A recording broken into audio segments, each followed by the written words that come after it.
All right, let's now speak to Zazi Nsibanyoni-Mugambi, who is with the South African Cabin Crew Association. She's the president there. Zazi, thank you so much for making time. As a union representing workers at SAA, what does this moment mean for you?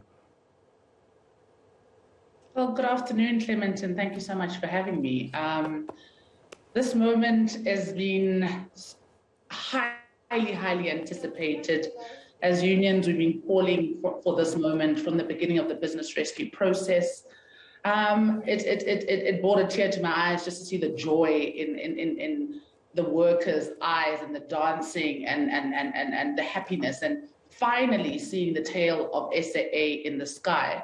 But with that said, it's a bittersweet moment because the very same workers that are happy to still have a job and be able to sustain their families are still having to deal with very difficult conditions of employment that we still have to tackle. But having a job and being able to go to work every day is phenomenal for our members, and we're happy to see SAA back in the sky.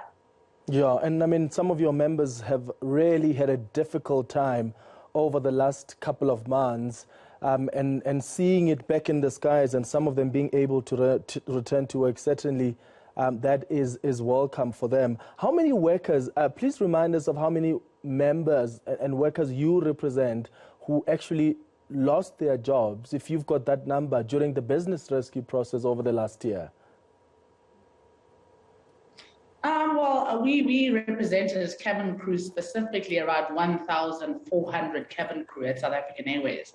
And now we're down to a mere 300. And that unfortunately has also come at a great sacrifice, because our members right now have taken 35% salary cuts, while certain people are taking increases. You know, conditions have changed. So, I mean, we've got 300 left, but the conditions that they're going back under are not ideal at all. What do you think about the future of this airline? It's re-entering the aviation market at a time when passenger demand for airline travel remains subdued, so things may be a bit tough. Yes, I mean the load factors on airlines are picking up. It's a long weekend. It's a great time to have started, and of course we're moving to a December period where the market will definitely pick up, and SAA to play a role in that space is crucial. Especially, I'm sure you've noticed, Clement, with the high ticket prices that have gone on, paying as much as 3,000 Rand just to go to Durban and back. We're hoping that will level out the ticket prices and create a market where most South Africans are able to fly. And that's always a space that SAA played in, to sort of level out the ticket prices for consumers that are out there and want to take a flight as opposed to drive to various destinations. Yeah.